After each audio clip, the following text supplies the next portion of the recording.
लोग पहले स्टार्ट करते हैं, जो हमारी बेसिक इलेक्ट्रिकल इंजीनियरिंग की जो अप्रोच है वो अप्रोच दो तरीके से काम करता है। मीनिंग क्या है, हमारा जो सब्जेक्ट है वो दो पार्ट्स के अप्रोच पे डिवाइड होता है। तो मैं पहले आपको बता रहा हूं कि हम किन दो अप्रोच पे वर्क करते हैं। बेसिक इलेक्ट्रिकल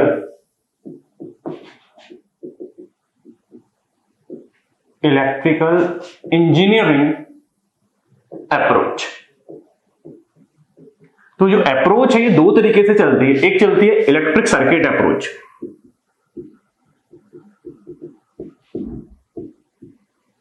और दूसरी जो अप्रोच है वो हमारी है ये इलेक्ट्रोमैग्नेटिक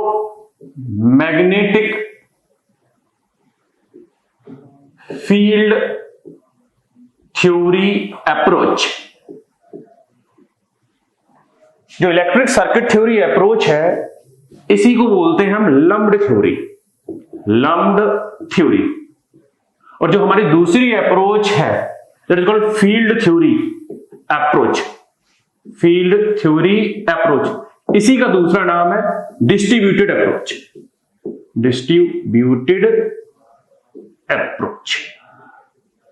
मीनिंग क्या है, जो हमारा बेसिक इलेक्ट्रिकल है, पावर सिस्टम है, मशीन है, कंट्रोल सिस्टम है, कम्युनिकेशन सिस्टम है, जितने भी सब्जेक्ट है वो सब इसी थ्योरी पे अप्रोच है।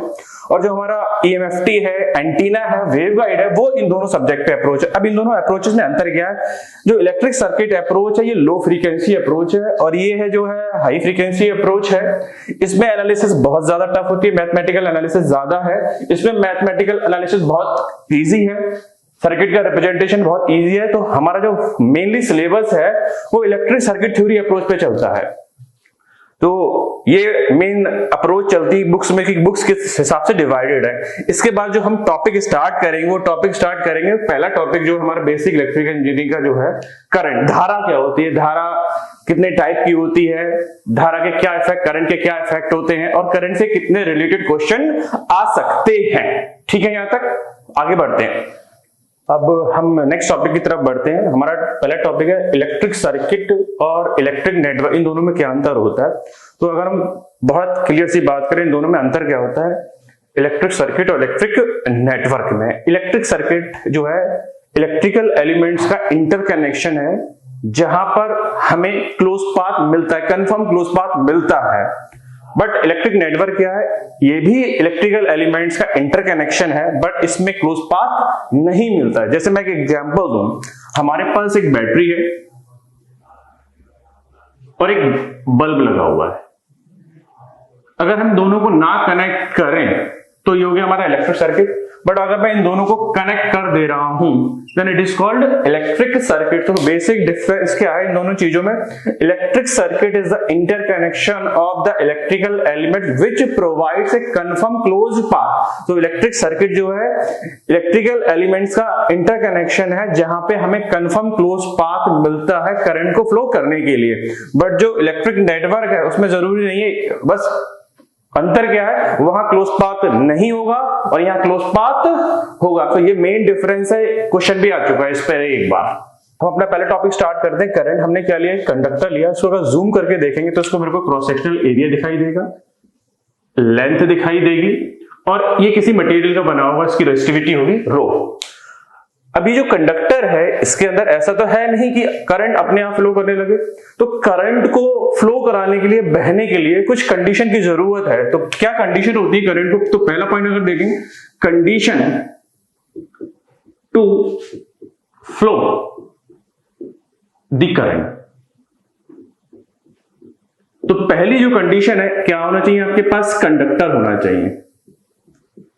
दूसरी कंडीशन जो है, आपके पास सोर्स ऑफ ईएमएफ होना चाहिए। तीसरी जो सबसे जरूरी कंडीशन है, क्लोज पाथ होना चाहिए।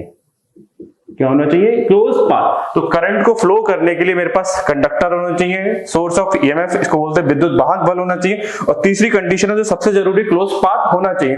अब ये जो सोर्स ऑफ ईएमएफ है इसकी जरूरत क्या पड़ी, ये नेसेसरी, ये क्यों जरूरी है, टू प्रोवाइड मोशन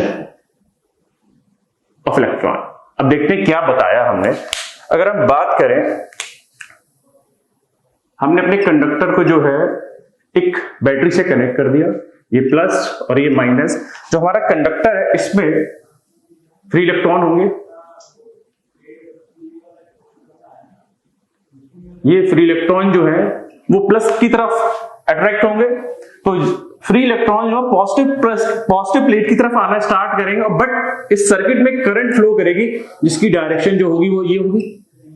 तो मेनली जो कंडक्टर में करंट फ्लो करती है वो करंट फ्लो करती है इलेक्ट्रॉनों के विपरीत दिशा में। जो करंट कंडक्टर में इलेक्ट्रॉनों के विपरीत दिशा में फ्लो करना स्टार्ट करती है उसी करंट का नाम है कन्वेंशनल करंट। और जो कन्वेंशनल करंट है, अगर हम बात करें इसको सही से define, conventional current always flow from high potential to low potential. तो ये हो गई कन्वेंशनल करंट। तो अगर मैं डिफाइन करूं कन्वेंशनल करंट, ये जो है कन्वेंशनल करंट, तो कन्वेंशनल करंट जो है इसके दो थ्योरी चलती है यहां पर कन्वेंशनल करंट। पहली थ्योरी ये कह रही है conventional current it always flow from high potential to low potential. पहली बात, जो कन्वेंशनल थ्योरी है उसके अकॉर्डिंग जो कन्वेंशनल करंट है वो ये कह रही है हाई पोटेंशियल से लो पोटेंशियल की तरफ फ्लो करेगी। डेफिनेशन नंबर ये हो गई 1। दूसरी ये है, अगर हम कंडक्टर के अंदर थोड़ा सा झांके तो जो नेगेटिव पार्टिकल है वो पॉजिटिव की तरफ अट्रैक्ट होंगे, और जो पॉजिटिव है पार्टिकल वो क्या होंगे, नेगेटिव की तरफ अट्रैक्ट होंगे। तो अगर डायरेक्शन बनाई जाए तो पॉजिटिव लोगों की डायरेक्शन यही होगी।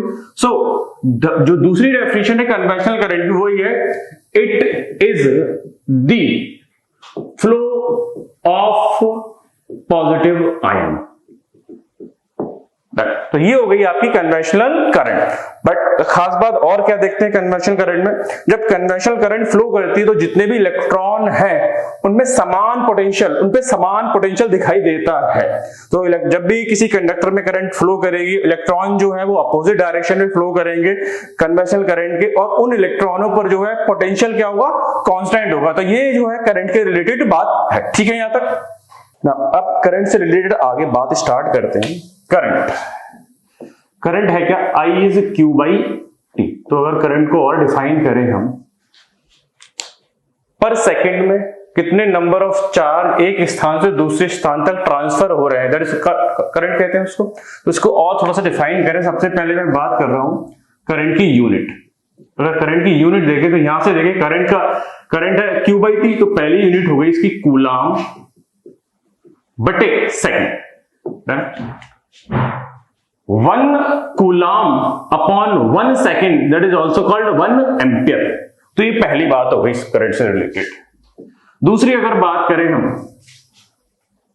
I is Q by T, so Q is I into T। अब अगर Q की यूनिट, अगर हम करंट की यूनिट देखें तो करंट की यूनिट क्या है, एम्पियर, और टाइम की यूनिट क्या है, सेकेंड। तो यहां से एक चीज हमें और समझ में आई, चार्ज की 2 यूनिट हो सकती है। चार्ज की कौन कौन सी यूनिट है, एक तो चार्ज की यूनिट है कूलाम और दूसरी चार्ज की यूनिट है एम्पियर इनटू सेकंड। ये आपके एग्जाम में कई बार पूछी जा चुकी है। अब थोड़ा सा और इस पर गौर करते हैं। अगर करंट को मैं मिली एम्पियर में लूं और टाइम को क्या में लूं, आवर में लूं, तो इसकी नेक्स्ट यूनिट जो है वो क्या है, mAh। करंट की अगर मैं बड़ी यूनिट लूं एम्पियर, और टाइम की भी अगर बड़ी यूनिट लूं तो इसका नाम हो गया एम्पियर आवर। तो ये दोनों आपने यूनिटें कहीं लिखी देखी होंगी। जो हमारी मोबाइल बैटरीज है उनकी यूनिट होती है mAh, बट जो हमारी इन्वर्टर की बैटरी होती है उसकी यूनिट होती है एम्पियर इनटू आवर। अब मीनिंग क्या है, यहां से 2 क्वेश्चन बनते हैं। तो आपके ज्यादातर क्वेश्चन जो एग्जाम में देखा गया कि चार्ज की दूसरी यूनिट क्या होती है, तो चार्ज की पहली यूनिट अगर आपको एग्जाम में मिल जाए कूलाम तो बहुत अच्छा है। इसके बाद आपको ऑप्शन देखना एम्पियर इनटू सेकंड, ये ना मिले तो मिली एम्पियर इनटू आवर, और ये ना मिले तो इसके बाद जो हमारी यूनिट है वो है एम्पियर इनटू आवर। यहां से एक नेक्स्ट क्वेश्चन और बनता है कि batteries are rated in terms of. तो जो हमारी बैटरी की यूनिट होती है वो क्या होती है, एम्पियर इनटू आवर। जो बैटरी की यूनिट होती है क्या होती है, एम्पियर इनटू आवर। ये बहुत ही इंपॉर्टेंट क्वेश्चन है, बार-बार एग्जाम में आपके क्या होता है, रिपीट होता है। ये हो गया इससे रिलेटेड 2 पॉइंट। ना अगर हम थर्ड पॉइंट की बात करें तो थर्ड पॉइंट जो है हमारा क्या है, I बराबर है Q बाई T, और Q बराबर क्या होता है, N into E upon T। Agree. इसके आगे अगर हम बढ़े तो बात करते हैं, यहां से देखो कितने क्वेश्चन बनेंगे फॉर्मूले से, करंट से रिलेटेड कुछ बातें कर लेते हैं। I बराबर होता है Q बाई तो पहला मैं पॉइंट डिस्कस करना चाहूंगा करंट की यूनिट का। तो यूनिट क्या होगी भाई, यूनिट का अगर बात करें तो आई की यूनिट जो होगी Q by T coulomb, CO coulomb upon second, इसी को लिख सकते हैं 1 coulomb upon 1 second, that is 1 ampere. तो अगर मैं बात करूं तो करंट की यूनिट होगी 1 कूलाम अपॉन सेकेंड, या इसको जिस साइंटिस्ट ने डेवलप किया था उसका नाम था एम्पियर। तो ये हो गई पहली बात।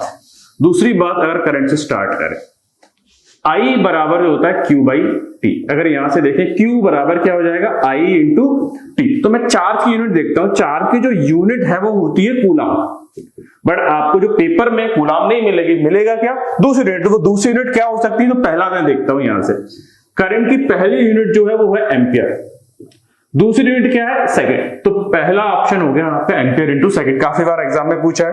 अब थोड़ा सा और देखते हैं, करंट की अगर छोटी यूनिट देखें तो मिली एम्पियर, और आवर देख, इसकी यूनिट अगर आवर ले ले तो आपने जो मोबाइल की बैटरीज हैं उनमें देखा होगा कि उनपे लिखा होता है mAh। तो करंट की दूसरी जो यूनिट हो गई वो गई mAh।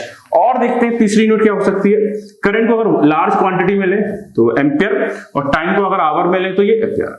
तो आपने देखा होगा जो स्मॉल बैटरी है, मोबाइल की बैटरी है, उन पे लिखा होता है mAh, बट जो इन्वर्टर की बैटरी है उन पे लिखा होता है एम्पियर इनटू आवर। इसके को और एग्जांपल में लेते हैं, अगर कोई मेरे पास बैटरी है 150 Ah की, एम्पियर इनटू आवर की, तो उसमें क्या हो सकता है, अगर मैं उससे 30 एम्पियर करंट उठा रहा हूं उससे, तो कितने घंटे वो बैटरी चल सकती है, 5 घंटे चल सकती है। तो इसका मीनिंग क्या होता है, अगर आप मार्केट में बैटरी परचेज करने जाएंगे तो 150 Ah, 160 Ah, 180 Ah और 200 Ah की बैटरी मिलती है। उसका मतलब यही है कि आप उससे अगर ज्यादा करंट उठाना चाहेंगे तो बैकअप कम होगा, और कम करंट उठाएंगे तो बैकअप अच्छा होगा। ये एक बात हो गई। अगर मैं तीसरी बात की बात करूं, यहां पर Q बराबर है I इंटू टी। तो 1 एम्पियर इंटू 1 आवर में कितने घंटे होते हैं, सेकंड होते हैं 3600 second. So 1 coulomb is also equals to 3600 ampere into second.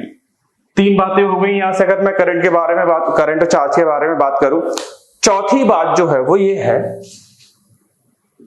अगर हम यहां से देखें करंट इंटू एम्पियर, I बराबर है Q by T, and Q is NE upon T. तो जो मैंने चौथे पॉइंट में फॉर्मूला लिखा है उस पर आपके एग्जाम में बहुत ही ज्यादा क्वेश्चन आए हुए हैं। अब स्टार्ट करते हैं अपना चौथा पॉइंट। चौथा पॉइंट में क्या बता रहा था आपको, यहां से स्टार्ट करते हैं। I बराबर होता है Q बाई टी, और Q बराबर होता है N into E upon T. Q का मतलब क्या, नंबर ऑफ इलेक्ट्रॉन, और इलेक्ट्रॉन पे चार्ज कितना होता है। तो जरा मोस्ट फेवरेट जो क्वेश्चन आता है एग्जाम में, देखते हैं अगर किसी वायर से 1 एम्पियर की धारा, करंट 1 सेकेंड के लिए फ्लो कर रही है, तो उस वायर में कितने नंबर ऑफ इलेक्ट्रॉन फ्लो कर रहे हैं उसको देखते हैं।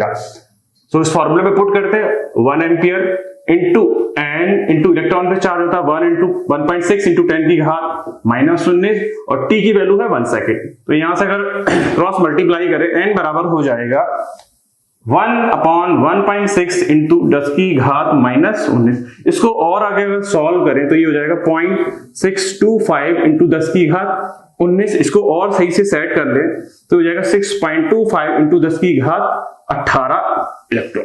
अब जरा ध्यान से समझ लें, आपको ओरली याद भी रखना है, क्योंकि आपके पास एग्जाम में इतना टाइम नहीं होगा कि आप इसको पूरा ड्राइव कर। तो अगर किसी वायर से 1 एम्पियर की करंट 1 सेकंड के लिए फ्लो कर रही है, तो उसमें जो नंबर ऑफ इलेक्ट्रॉन है वो कितना है, 6.25 गुणा 10 की घात 18 इलेक्ट्रॉन पर सेकंड गुजर रहे हैं।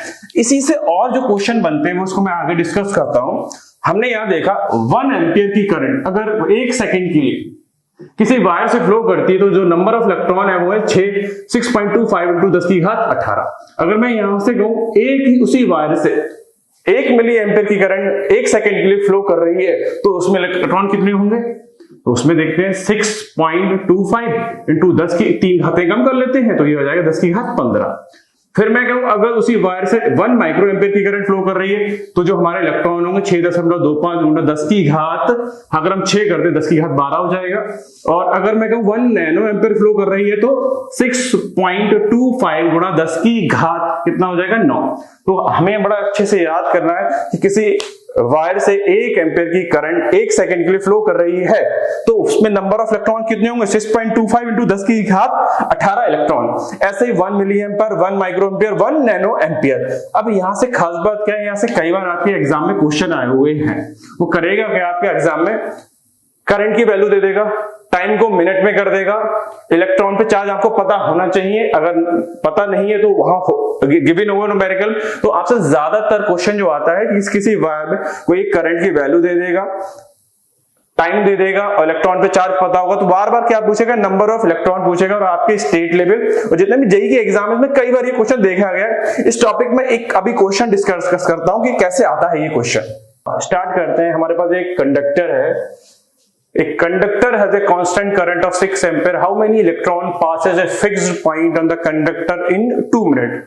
तो सिंपल सा समझे हमारा सॉल्यूशन में, एक कंडक्टर है जिसमें करंट की वैल्यू कितनी है 6 एम्पियर। एक बात हो गई।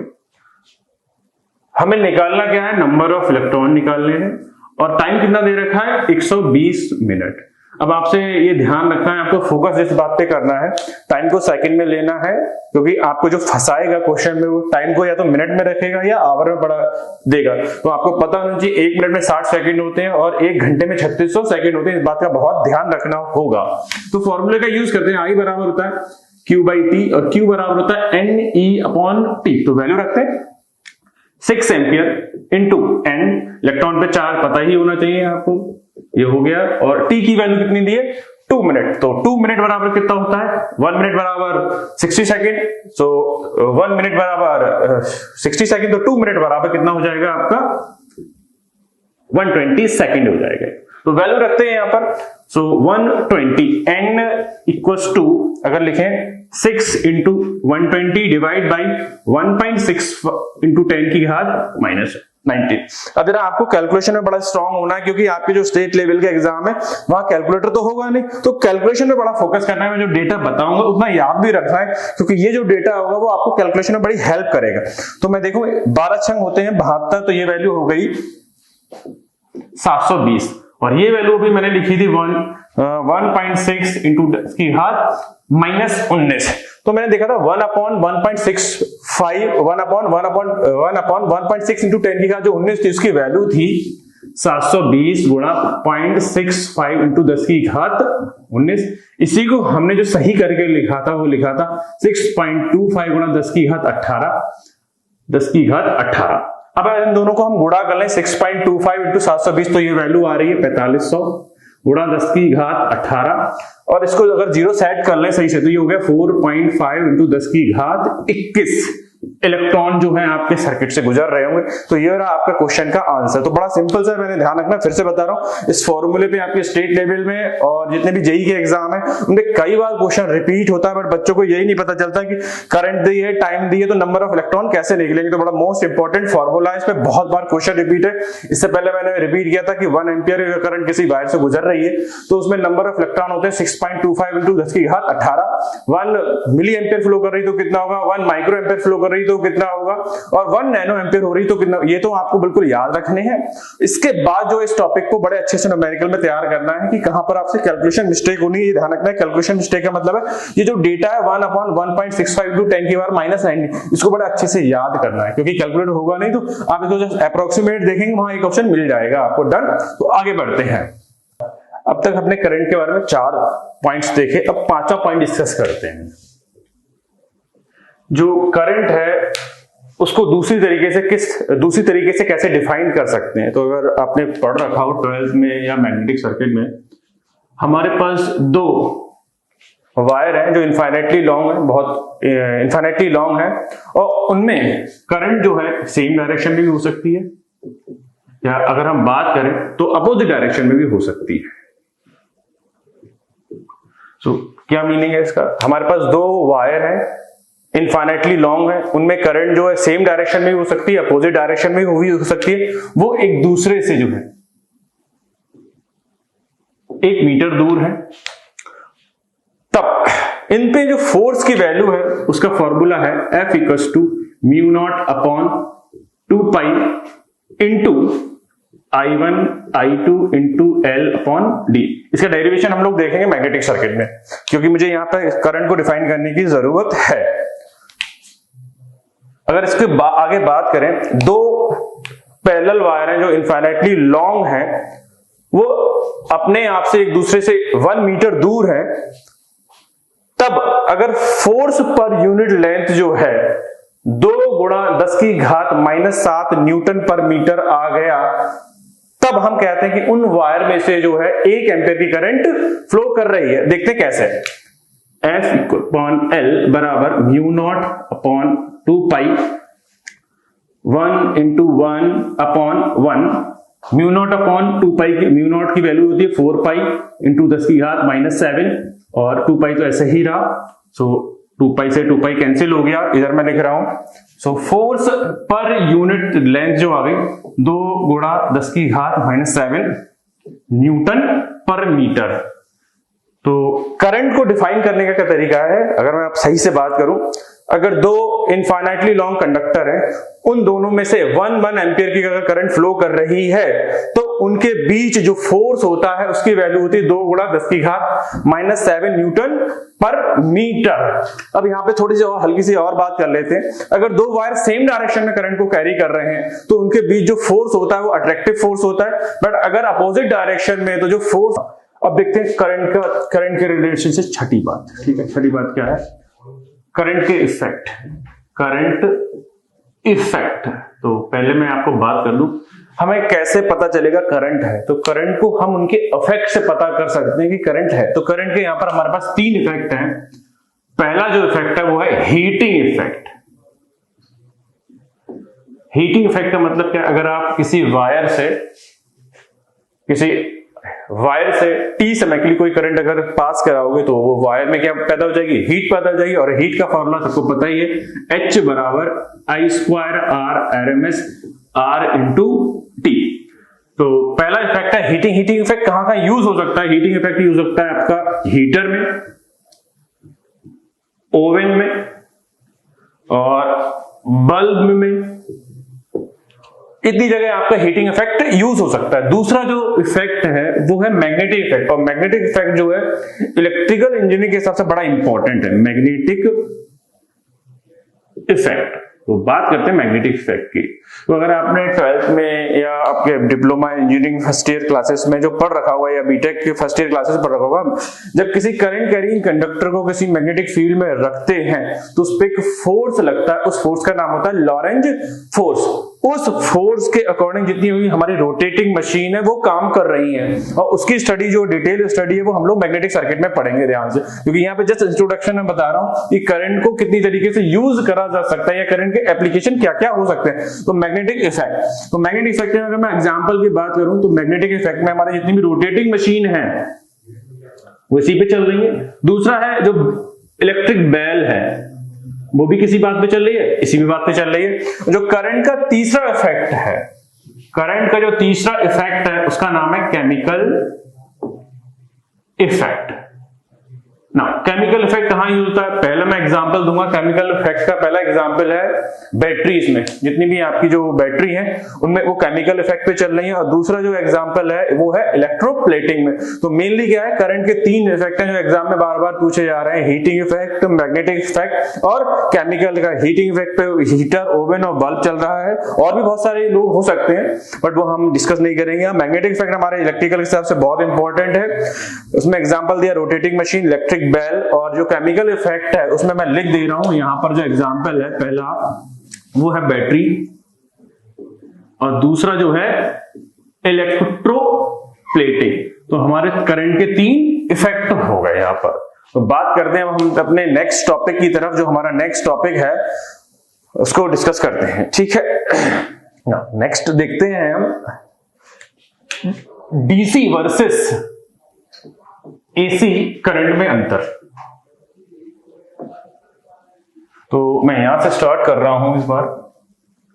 यहां मैं लिख रहा हूं डीसी और यहां मैं लिख रहा हूं एसी।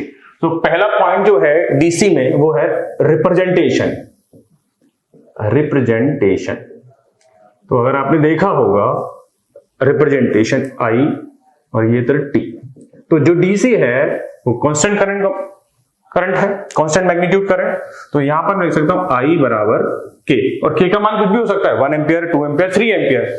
इसी के सिमिलर अगर हम बात करूं AC में, तो इसका जो रिप्रेजेंटेशन होता है IT बराबर Im साइन ओमेगा टी, और इसको अगर मैं ग्राफिकली रिप्रेजेंट करूं तब IT इक्वल्स टू ये हो गया,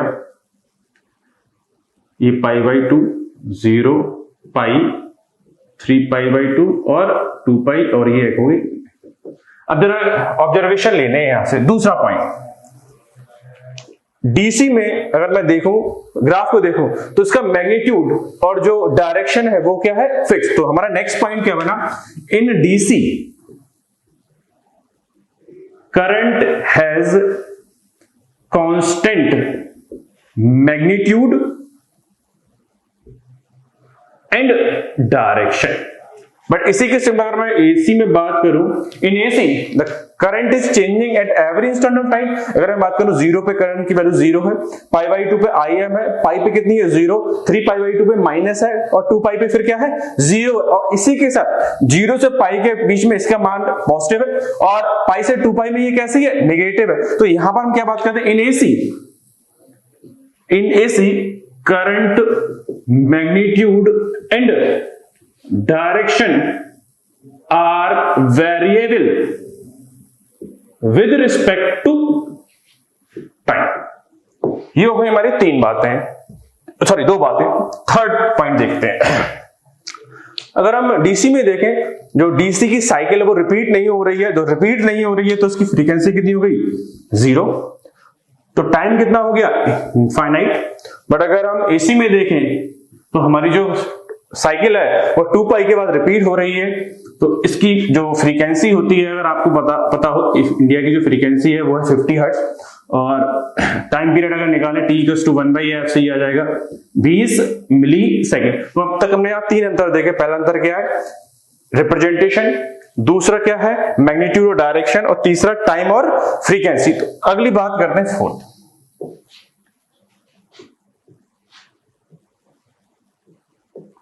नेक्स्ट बात जो करते हैं हम लोग, जो डीसी करंट है वो अपनी वेवफॉर्म को रिपीट नहीं कर रही है। वेवफॉर्म को जो रिपीट नहीं करती उसको बोलते हैं एपियोडिक, और जो वेवफॉर्म अपने आप को बार बार रिपीट करती है तो उसको बोलते हैं पीरियोडिक। तो हमारी जो डीसी करंट है वो एपियोडिक है,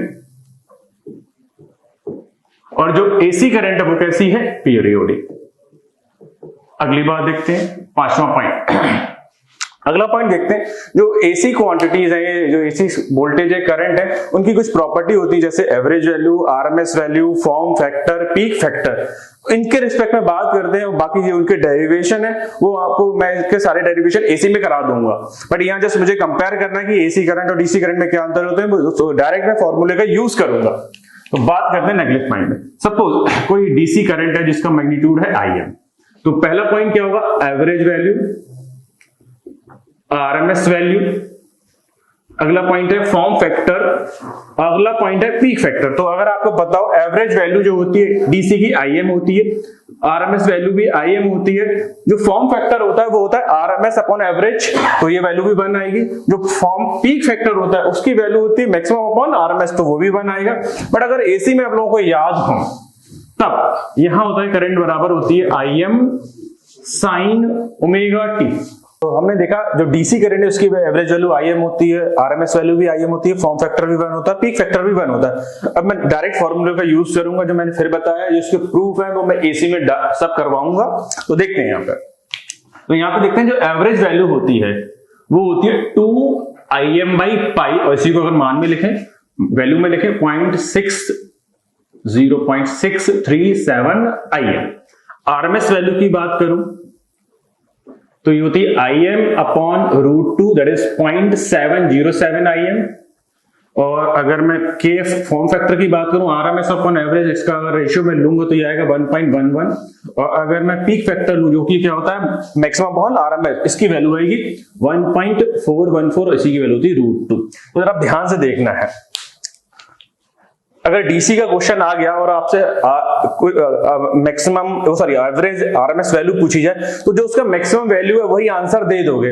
दूसरी चीज, अगर एसी और डीसी में कंपैरिजन पूछा जाए तो किसकी एवरेज वैल्यू ज्यादा है? डीसी करंट की एवरेज वैल्यू ज्यादा।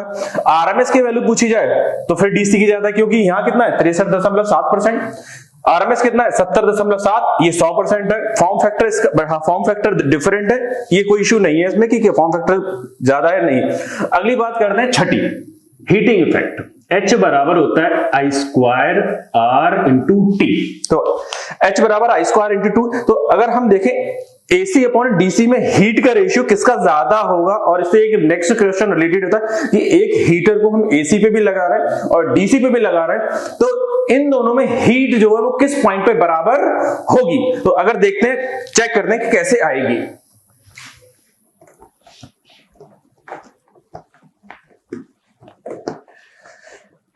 देखते हैं first point, H D C बराबर I D C square into R into T.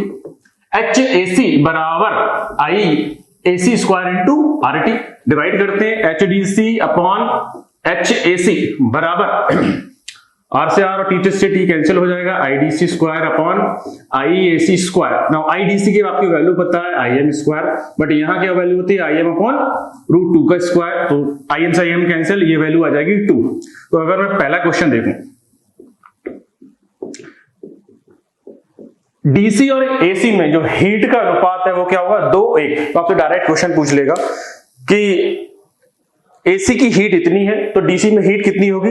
दूसरा क्वेश्चन क्या हो सकता है यहीं से, किस वैल्यू पर या ऐसी कौन सी कंडीशन है कि मैं सेम हीटर को डीसी पे लगाऊं, सेम हीटर को एसी पे लगाऊं, तब दोनों में हीट क्या होगी, इक्वल होगी। तो यहां से देखते हैं दोनों में हीट कब इक्वल होगी। ये हीट इक्वल का मतलब ये रेशियो 1:1 क्या होगा, एसी और डीसी में किसी हीटर पर हीट जो है जब इक्वल होगी जब दोनों की आरएमएस वैल्यू कैसी हो जाए, सेम हो जाए। तो ये दो क्वेश्चन यहां से बनते हैं एसी और डीसी, और यही जो है मेन अंतर है आपका एसी और डीसी में। तो मैंने यहां से आपको बता दिया कि एसी और डीसी में क्या क्या अंतर हो सकता है। डन यहां तक। अब ये हमारा जो है मेन है करंट के बारे में पूरा टॉपिक खत्म हो गया।